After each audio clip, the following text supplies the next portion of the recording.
우리 함께 인사 나누십시다. 하나님은 당신을 사랑하십니다. 혹시 방송실 그 강단에 조명을 안 킨 것 같은데요. 방송실 켰나요? 그리고 혹시 우리 잠옷실에 오늘 봄이랑 하준이가 이렇게 왔는가 확인 좀 했으면 좋겠는데, 이따 왔으면 그 광고 시간에 첫나들이니까 같이 기도할 수 있도록 이렇게 해주시면 좋겠습니다. 오늘 제목은 축복이 흐르는 통로입니다. 코로나19로 여전히 어려움을 겪고 있습니다. 더 강력한 조치를 정부에서 하고 있고 매일 확진자 수가 많아지고 있습니다. 위중증 환자가 1000명이 넘어가고 있는 그런 소식들을 들을 때마다 우리의 마음이 염려스럽고 걱정이 안 될 수가 없습니다. 성경은 우리에게 걱정하지 말라 했지만 근심, 염려, 걱정이 안 될 수가 없습니다. 그렇지만 여전히 우리의 소망은 예수 그리스도입니다. 6일 후면 우리의 기쁨이요 소망이요 축복이신 그리스도 예수의 탄생인 성탄절이 다가옵니다. 주님의 이 땅에 오심은 이런 어려움 속에서 우리를 건져내시고 우리와 함께 하시겠다라는 그런 놀라운 축복입니다. 마태복음 1장 23절 보라 처녀가 잉태하여 아들을 낳을 것이요 그의 이름은 임마누엘이라 하리라 하셨으니 이를 번역한즉 하나님이 우리와 함께 합니다. 하나님이 함께 하시기 위해서 그리스도 예수께서 이 땅에 오시는 것입니다. 주 오셔서 우리의 모든 염려, 걱정, 근심을 다 물리치시고 우리 가운데 기쁨과 소망을 또 위로와 축복을 허락해 주실 줄로 믿습니다. 오늘 말씀은 주 오심에 관한 이야기입니다. 우리의 소망과 기쁨으로 우리 가운데 오시기까지 천상에서 이루어진 일이 어떻게 됐는지 우리는 잘 알 수는 없습니다. 그러나 분명한 것은 우리 가운데 그리스도 예수께서 오시기 위하여 하나님께서 엄청난 희생을 감당하셨다. 곧 하나님의 자기 희생의 결과였다라는 것을 알 수가 있습니다. 또한 믿음의 사람들의 순종을 통하여 오늘 우리 가운데 그리스도 예수의 탄생의 기쁨과 축복이 있다라는 것을 말씀드릴 수 있습니다. 오늘 본문을 보시면 마리아와 요셉이 정혼을 합니다. 유대인들의 정혼은 결혼과 똑같은 법적인 효력을 갖게 됩니다. 정혼한 마리아에게 가브리엘 천사가 찾아옵니다. 28절 은혜 받은 자여 평안할지어다 주께서 너와 함께 하시도다. 그러자 마리아는 이게 무슨 일인가 깜짝 놀랍니다. 물론 얼마나 감격스러웠겠습니까? 천사가 다가와서 얘기하는 그 말에. 그런데 더 놀라운 말을 합니다. 31절 보라 내가 잉태하여 아들을 낳으리니 그 이름을 예수라 하라. 아니 잉태라뇨. 물론 정혼은 했지만 동거하기 전이었고 그런 마리아 자신이 너무나 잘 알지 않겠습니까? 그런 자신에게 천사가 하는 말이 내가 잉태하여 아들을 낳을 것이다 하니 얼마나 놀랐겠습니까? 그래서 마리아가 곧바로 대답하기를 34절 천사에게 말하되 나는 남자를 알지 못하니 어찌 일이 있으리까? 내게 또한 어떻게 이런 일이 벌어지겠습니까? 그런 일은 없습니다. 그럴 수 없습니다 하는 거죠. 그러자 천사가 말합니다. 내 친족 엘리사벳, 마리아가 잘 알고 있는 친족 엘리사벳도 아이를 가질 수 없다고 말했지만 벌써 아이를 가진 지 6개월이 되었다 하며 하나님의 모든 말씀은 능하지 못한 일이 없느니라 하고 이야기합니다. 그러자 마리아가 그 말씀 앞에 순종하게 되죠. 38절 이르되 주의 여종이오니 말씀대로 내게 이루어지이다 합니다.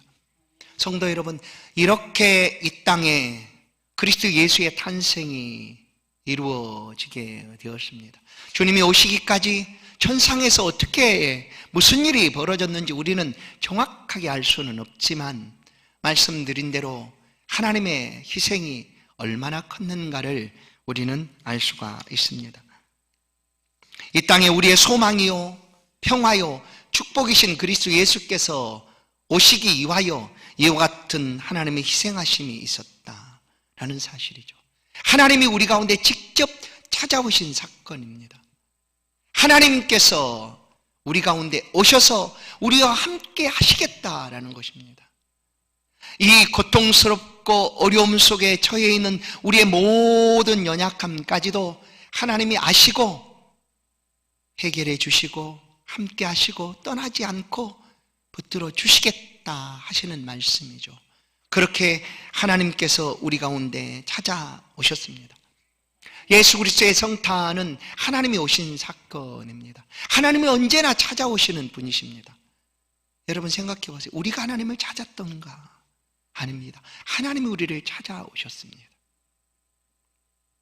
에덴 동산에 범죄했던 아담과 하와를 하나님이 찾아가 주셨습니다. 아담아, 내가 어디 있느냐?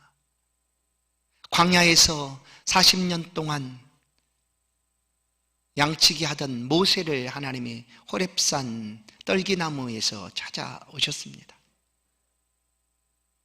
엘리야를 갈멜산에서 찾아오셨고 고기 잡던 어부들, 갈릴리 바닷가의 어부들에게 예수님께서 찾아오셨습니다. 아니, 오늘 우리를 하나님이 찾아오셨습니다. 그리고 우리로 하여금 이 하나님의 은혜를 기억할 수 있도록 말씀하고 계시는 거죠. 하나님의 찾아오심은 그리스도 예수의 오심처럼 우리에게 복 주시기 위함입니다. 신명기 31장 6절, 너희는 강하고 담대하라. 두려워하지 말라. 그들 앞에서 떨지 말라. 이는 내 하나님 여호와 그가 너와 함께 가시며 결코 너를 떠나지 아니하시며 버리지 아니하실 것임이라.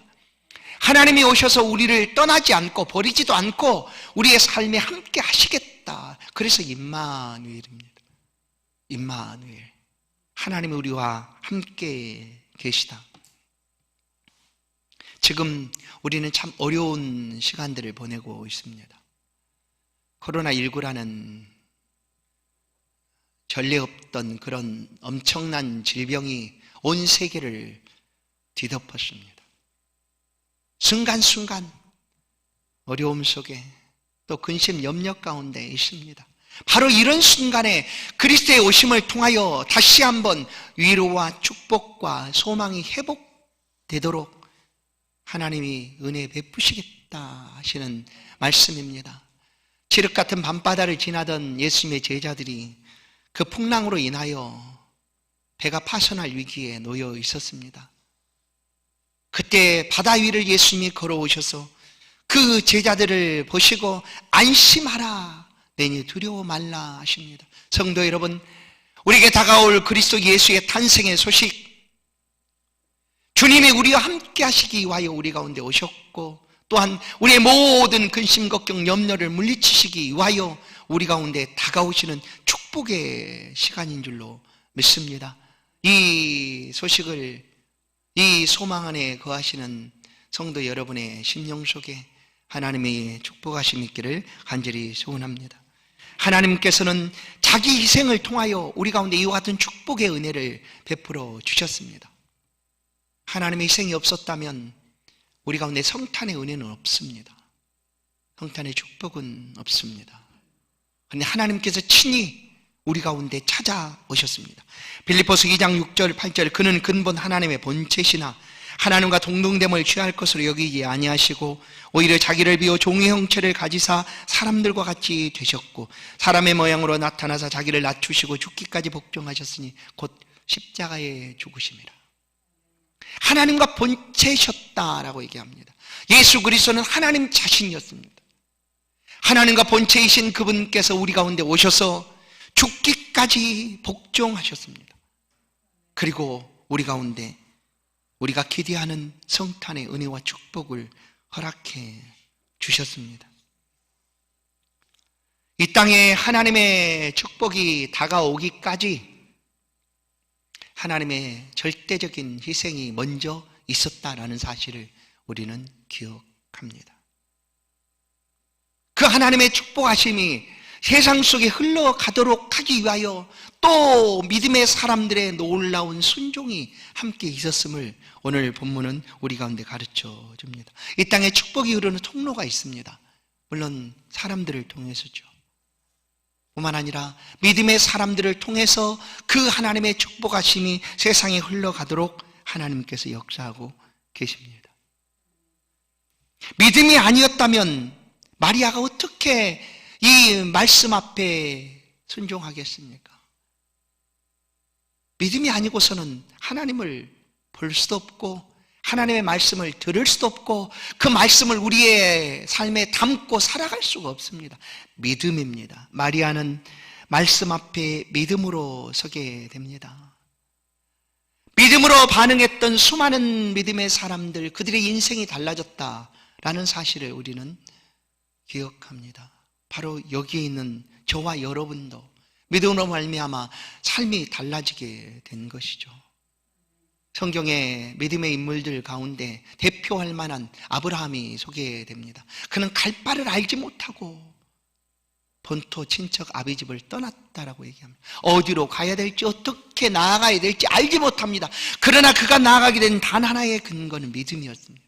말씀하고 계시는 하나님을 믿는 믿음입니다. 지금도 우리 가운데 아무것도 보이지 않을지 몰라요. 이 캄캄함과 이 고난과 어려움이 언제까지 계속될까 할지라도 여전히 우리 가운데 찾아오셔서 내가 너와 함께 할 것이다. 넌 내 거야. 내가 너를 지켜줄 거야. 내가 너를 붙들어 줄 거야. 내가 가는 길에 함께 동행해 줄 거야. 말씀하고 계시는 하나님이 계시다는 믿음 때문에 우리는 지금 담대하게 견디고 승리하고 있는 것입니다. 믿음으로 아니고는 절대 하나님을 바라볼 수가 없습니다. 바로 이 믿음이 하나님의 축복하심을 세상에 흘러가게 하는 통로입니다. 이 마리아는 이 믿음으로 하나님 말씀 앞에 반응합니다. 누가복음 2장을 보면 예수님께서 잘하셨던 12살 되던 해의 기록을 말씀해 줍니다. 그때 예수님을 잃어버렸던 마리아 요셉이 성전에 올라가서 예수님을 만나게 됩니다. 그때 예수님께서 아이야 어떻게 우리에게 이와 같이 하였느냐 할 때 내가 아버지 집에 있어야 될 줄 알지 못하셨습니까? 하는 그 말을 하게 됩니다. 누가복음 2장 51절을 보면 이 마리아가 예수님께서는 그 후로 내려가셔서 나사렛에서 부모를 받들고 순종하셨더라. 그러나 마리아는 이 모든 말씀을 마음에 두었더라라는 그런 내용이 있습니다. 그렇습니다. 마리아는 순간순간 하나님의 말씀하심을 믿음으로 그의 삶에 담아 두었습니다. 그리고 언젠가 가나 혼인잔치가 열릴 때 그 집에 포도주가 떨어졌습니다. 그러자 예수님께 얘기합니다. 포도주가 떨어졌다. 그래서 예수님이 어찌하여 그것을 나에게 말합니까? 하지만 마리아는 예수님의 말씀대로 하도록 종을 보내서 그 말씀대로 하게 합니다. 마리아의 삶은 그냥 믿음이었습니다. 믿음이 아니고서는 이런 삶을 살아갈 수가 없죠. 오늘 천사가 와서 내가 잉태하여 아들을 낳으리라 할 그때에도 믿음으로 이 말씀을 받지 않았다면 마리아는 이 말씀대로 행할 수가 없었습니다. 그러나 믿음으로 그 말씀을 받아들입니다. 성도 여러분, 우리에게 있는 가장 귀한 것이 뭘까? 믿음입니다. 믿음이에요. 그것을 무엇과 비교할 수가 있겠습니까? 그 믿음은 하나님 전부를 우리 안에 가지는 것과도 같은 거죠. 그래서 말씀을 통하여 알아가고 깨닫게 되는 하나님의 크고 높고 위대하심을 믿음을 통하여 점점 더 많이 담아가는 삶입니다. 믿음입니다. 이 믿음이 있기에 오늘도 흔들리지 않고 현장에서든지 또 가정에서든지 전심을 다하여 하나님을 예배하는 줄로 믿습니다. 이 믿음이 축복을 흐르게 하는 통로입니다. 두 번째 통로는 순종입니다. 순종.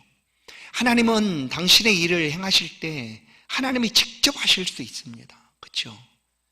심판을 행하실 때 하나님이 직접 심판을 하시죠. 그러나 많은 부분 하나님께서 하나님의 일을 행하실 때 사람을 쓰십니다.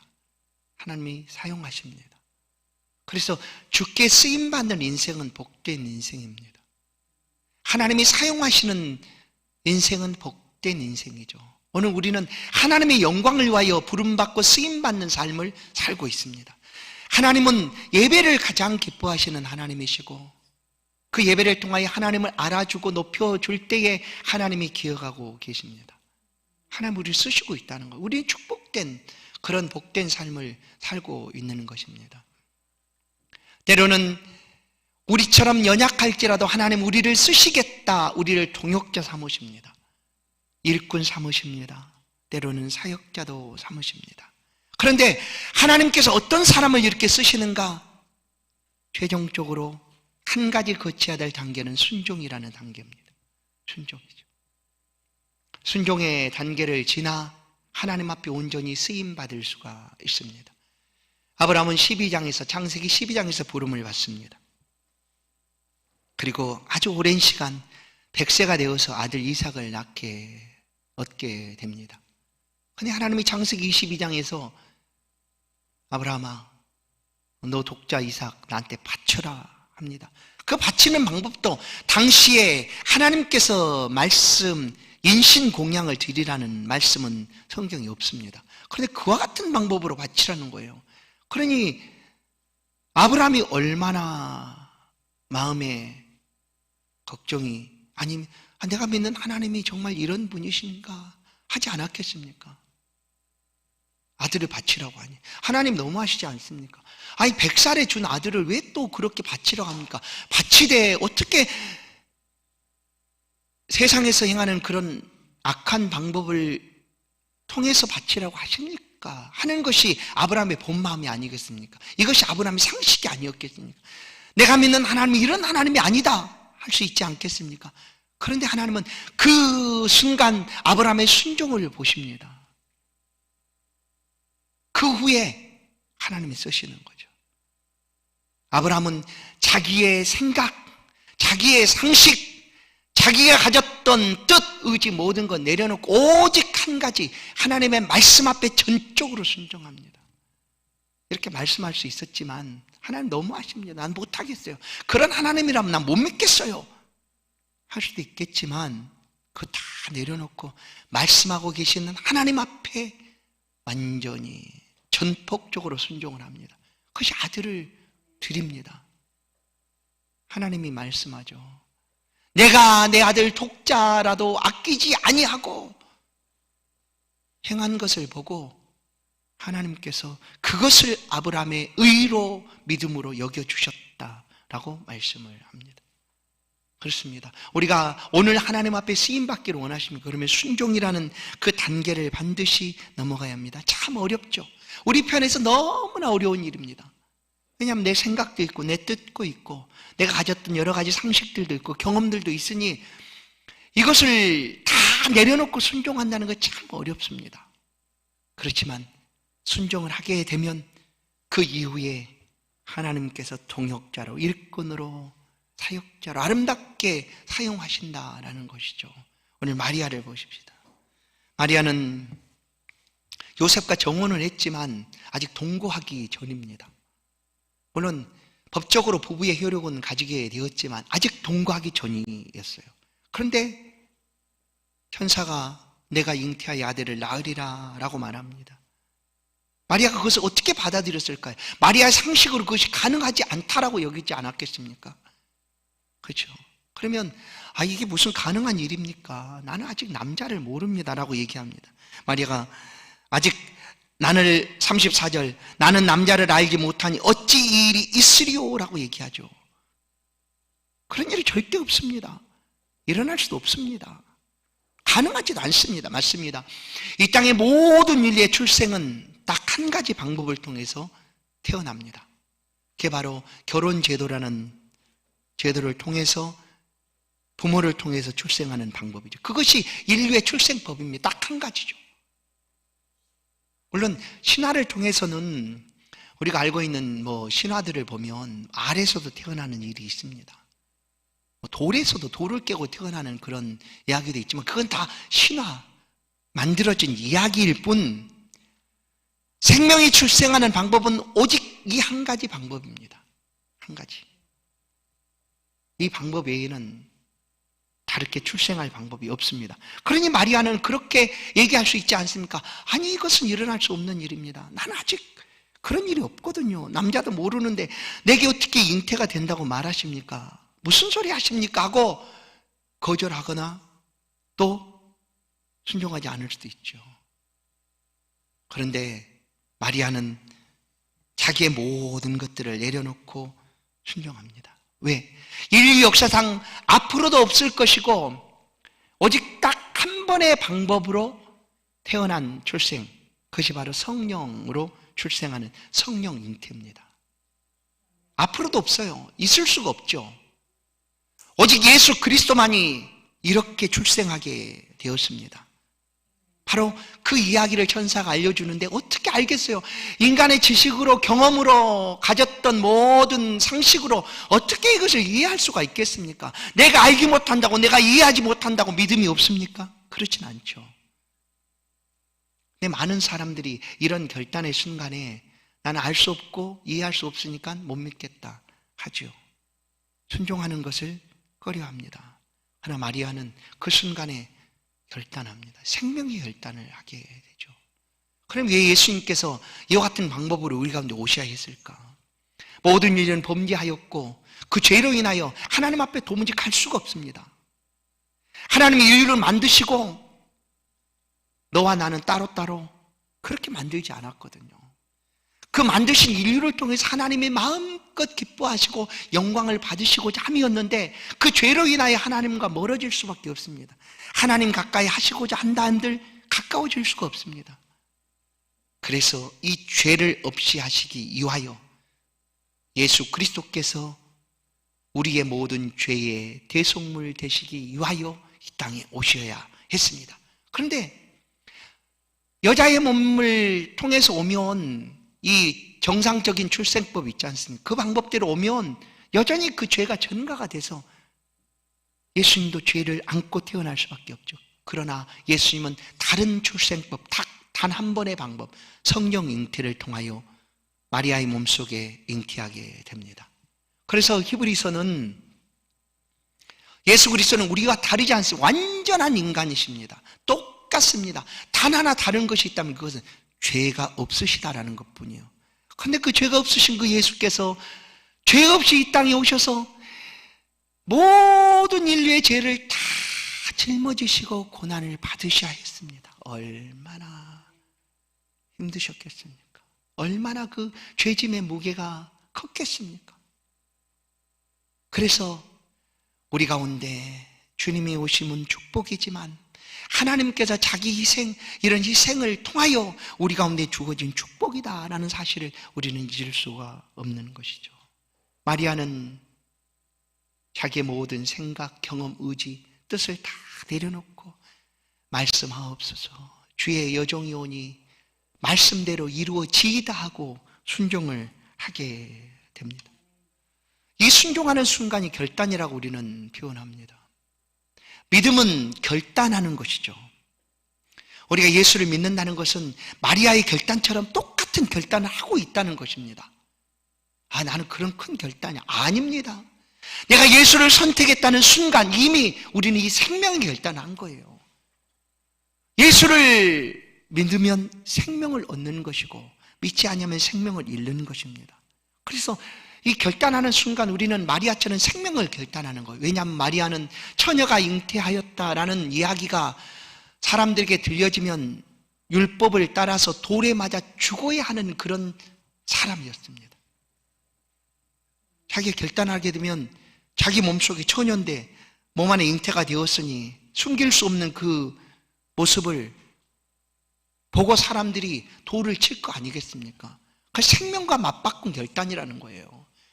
그러나 마리아의 결단만 아니라 오늘 우리가 예수를 선택한 것이 이와 같은 결단입니다. 우린 예수 없으면 나도 없습니다 하는 것 아니겠습니까? 그래서 고난과 어려움이 있어도 그래도 어떻게 해서든지 예수 믿음 안의 삶을 살고자 하는 것입니다. 예수 때문에 좀 힘들어진다 할지라도, 예수 때문에 내가 고난과 어려움을 겪는다 할지라도 그것이 생명이니까, 이미 결단했으니까 이것을 내가 놓칠 수가 없다라는 거예요. 마리아는 그 결단을 하게 되었습니다. 이 마리아 결단은 우리가 잘 알고 있는 구약의 아하수에로 왕 때 에스더의 결단과도 같습니다. 에스더의 결단을 통해 이스라엘 백성이 구원을 얻게 되죠. 에스더는 왕 앞에 왕이 초청하기 전에 나아가면 왕이 죽일 수 있는 그런 때였습니다. 그러나 이스라엘 민족을 구원하기 위하여 에스더는 이런 결단을 하고 나아갑니다. 내가 죽으면 죽겠다 하고 왕 앞에 나아갑니다. 에스더의 결단이 그렇습니다. 예수 그리스도의 결단을 통하여 인류가 구원되었습니다. 예수 그리스도의 순종을 통하여 인류가 구원되었듯 오늘 이 마리아의 순종함을 통하여 우리 가운데 성탄의 축복이 다가오게 된 것입니다. 마리아뿐만 아닙니다. 마리아 요셉이죠. 요셉 역시 순종의 사람입니다. 성경은 요셉을 가리켜서 이렇게 표현합니다. 마태복음 1장 18절 19절 예수 그리스도의 나심은 이러하니라. 그의 어머니 마리아가 요셉과 약혼하고 동거하기 전에 성령으로 잉태된 것이 나타났더니 그의 남편 요셉은 의로운 사람이라 그를 드러내지 아니하고 가만히 끊고자 하였다. 여러분, 요셉의 입장에서 보면 얼마나 기가 막히겠습니까? 아니, 지금 자기가 약혼한 여인이 배가 불러서 자기한테 온 거예요. 이게 있을 수 없는 일 아닙니까? 그러면 아니 얼마나 요셉 입장에서 억울하겠어요. 억울하고 황당하겠어요. 그래서 이럴 수가 있느냐 하면서 그 여인의 부정함을 얘기하지 않겠습니까? 그래서 율법대로 돌에 맞아 죽을 수밖에 없는 그런 상황이 되었는데 이 요셉은 가만히 끊고자 하였다. 그 앞에 보면 요셉은 의로운 사람이라. 성경에 의로운 사람이라고 칭하는 사람들이 몇이 있습니다. 에녹, 노아, 이런 사람 같은 의로운 사람이 바로 요셉이었습니다.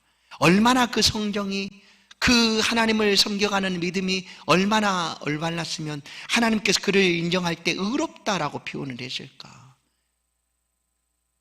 이것은 순종하는 사람이다라는 것과도 같습니다. 마리아의 순종뿐만 아니라 이 요셉의 순종을 통하여 오늘 우리 가운데 하나님의 축복하심이 임하게 된 것입니다. 성도 여러분, 세상에 하나님의 축복이 흐르는 통로는 믿음과 순종입니다. 마리아 요셉은 이와 같은 믿음과 순종을 통하여 우리 가운데 하나님의 축복이 임하게 하였습니다. 오늘 우리의 시대에 어떻게 보면 믿음이 더욱 필요한 시대인데 믿음이 잘 보이지 않습니다. 믿음이 흐려지고 옅어집니다. 하나님의 말씀에 순종하는 거요 더 어려워지고 있는 시대입니다. 그러나 정말 필요한 시대가 바로 이런 시대입니다. 오늘 믿음과 순종이 필요한 시대가 오늘 우리의 시대입니다. 그래서 이 어렵고 힘들고 고통스럽고 아픈 이 시대의 삶들을 하나님의 축복하심으로 하나님의 은혜로 내가 너희와 함께 하겠다 하시는 우리 가운데 찾아오시는 그 하나님의 은총으로 세상을 바꿔 놓아야 하는 거죠. 그것이 바로 믿음과 순종을 통하여 흐르는 하나님의 축복입니다. 오늘 이 시대에 이 축복의 통로가 누가 되어야 할까? 믿음의 사람인 저와 여러분인 줄로 믿습니다. 난 참 걱정이 돼요. 난 못해요. 난 그렇게 절대 어려워요. 순종 못해요. 그러나 잘 보십시오. 이미 우리는 순종의 사람이 됐습니다. 왜냐하면 하나님께서 마리아에게 이렇게 말합니다. 은혜 받은 자여 평안할지어다로부터 시작해요. 은혜 받은 자여 평안할지어다 하시고 하나님께서 이 모든 이야기를 하신 거예요. 하나님 은혜 주시는 하나님이에요. 이미 우리 가운데 풍성한 은혜를 주셔서 믿음의 사람, 순종의 사람이 될 수 있도록 넉넉한 은혜를 베풀어 주셨다는 거예요. 그래서 그 은혜 안에서 이 말씀을 따라 살아가면 이미 우리는 순종의 사람이고 그 순종을 통하여 이 세상에 흐르는 축복이 세상을 변화시키는 능력이 될 수 있는 것입니다. 성도 여러분, 코로나19가 언제까지 계속될지 잘 알지 못합니다. 일부 예배를 드리는데 그냥 마음에 너무 너무 감사하고 기뻤어요. 그 예배가 시작되고 이제 막 시작될 무렵에 한 성도가, 아니, 두 분이 들어오셨어요. 딱 언뜻 보니 2년 전에 교회 막 이렇게 하고 처음으로 우리 교회 오셨던 젊은 부부였어요. 그 마음이 딱 보니까 그래요. 그리고 이제 예배를 마치고 나갈 때 인사하면서 그분이었어요. 그래서 얼마나 감사한지 하는 말이, 목사님, 그 집에서 비대면으로 예배를 드리다 오늘 이렇게 왔습니다 하는 거예요. 이 어려움 속에도 믿음으로 그렇게 하나님을 바라보고 끝까지 상황이 여의치 않아 나올 수 없다 할지라도 어디에서든지 그 믿음으로 하나님을 섬겨가는 사람이 얼마나 필요한 시대인가. 여러분, 우리는 이미 은혜 받았고 이 세상 속에 하나님의 축복이 흐르는 통로의 삶을 살아가고 있습니다. 모든 사람이 우리를 다 알지 못한다 할지라도 어떤 한 사람은 기억할 수 있습니다. 아니, 누구 하나라도 우리의 삶을 볼 수가 있습니다. 그리고 우리의 삶을 통하여 하나님을 볼 수 있다면 그것이 축복이 흐르는 통로가 아니겠습니까? 성도 여러분, 우리를 하나님이 그렇게 쓰시겠다고 말합니다. 다가올 성탄절, 임마누엘 하신 하나님께서 오늘 우리 가운데 은혜를 베풀어 주시고 이제 내가 너를 통하여 세상의 축복의 통로로 삼겠다 말씀하고 계십니다. 이 말씀 앞에 순종하십시다. 마음껏 믿음으로 하나님의 말씀을 담아 가십시다. 그리고 어디서든지 이 하나님을 향한 믿음으로 순종의 삶을 살아가시면 그 있는 곳이 축복의 통로가 되어 세상을 비추고 생명을 살려가는 그런 놀라운 역사들이 일어나게 될 줄로 믿습니다. 이 은혜가 저와 여러분의 삶에 늘 가득하기를 주의 이름으로 축원합니다. 하나님 감사합니다. 은혜 받은 자의 평안할지어다 말씀하시고 우리 가운데 은혜를 먼저 주시고 그 은혜를 따라 믿음으로 순종하게 하시니 감사합니다. 우리의 믿음을 따라 우리를 축복의 통로 삼아주시고 오늘도 이 세상 속의 어려움과 고난과 환난 속에 있는 수많은 영혼들을 향하여 하나님의 그 자비하심과 은총을 우리를 통하여 전하기를 기뻐하시는 하나님 앞에 오늘 그 믿음 붙잡고 예배하오니 예배하는 모든 죄 백성들의 마음 가득 은총을 더하여 주시고 어디에서든지 이 하나님의 축복의 통로가 되어 승리의 삶을 살아가도록 힘을 더하여 주옵소서. 예수 그리스도의 이름으로 기도하옵나이다. 아멘.